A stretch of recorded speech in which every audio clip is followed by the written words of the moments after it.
let's talk the birds and the bees. Okay. There was a bird that flew from its nest to the bees' little hive. And this bird told the bee, man, look, I've moved out already. I've moved on. I just want my microwave.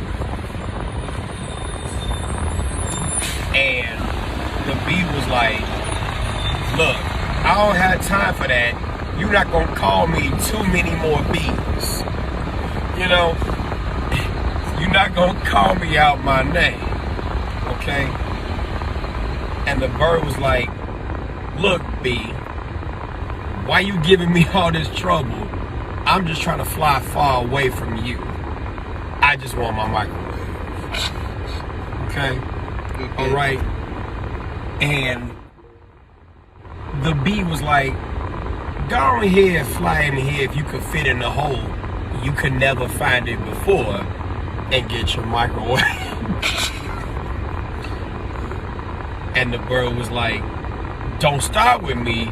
You know I've been telling you about that problem. Okay? Alright. And then they went in and did it.